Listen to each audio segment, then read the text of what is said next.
Green Pass obbligatorio dal 6 dicembre per viaggiare a bordo dei bus e anche della metropolitana. Giovanni Muresu, lei è il fondatore e organizzatore del gruppo degli studenti sardi contro il Green Pass.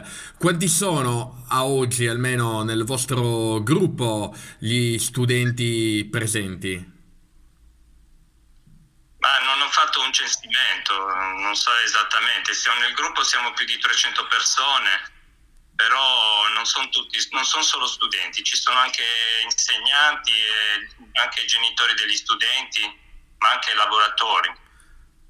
Ad- Non ho fatto una statistica, non c'è un elenco. Adesso dal 6 dicembre servirà il Green Pass anche per raggiungere le scuole, naturalmente.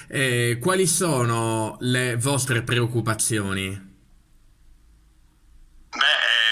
In pratica il governo sta introducendo surrettiziamente la vaccinazione anche per i minori, diciamo, perché in pratica sta costringendo le persone a fare dei tamponi se non si vogliono vaccinare, con delle spese, delle aggravi alle famiglie.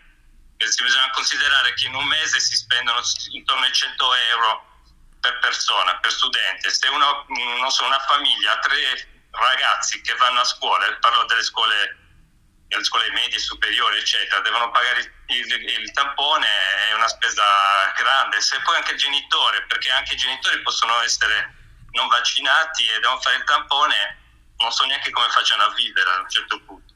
Quindi è una cosa abbastanza pesante. Oltre 300 membri e nei vostri gruppi social, anche su Telegram, comunque ci sono preoccupazioni, genitori che dicono adesso come faremo, anche studenti giovani. Certo, certo, sono preoccupati dal punto di vista economico, perché la spesa è notevole.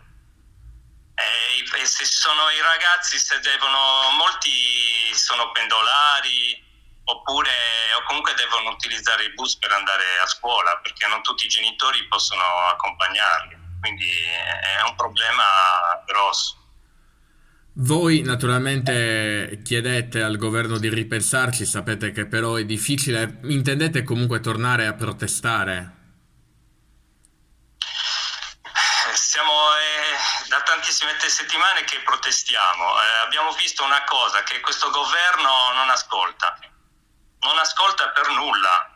Cioè, siamo in una situazione molto difficile perché mentre nei governi precedenti, io parlo di molti anni fa, non so, 5 anni fa, 10 anni fa, e i governi ascoltavano la popolazione, quindi se tu protestavi o comunque c'era una certa classe di persone, di categorie che protestavano, qualcosa cambiavano, modificavano la legge, facevano qualche cosa.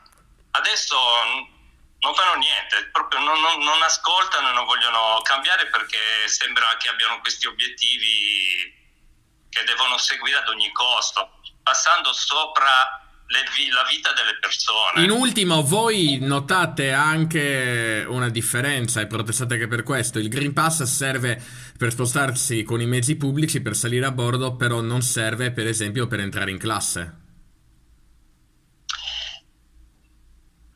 Ma è la stessa cosa.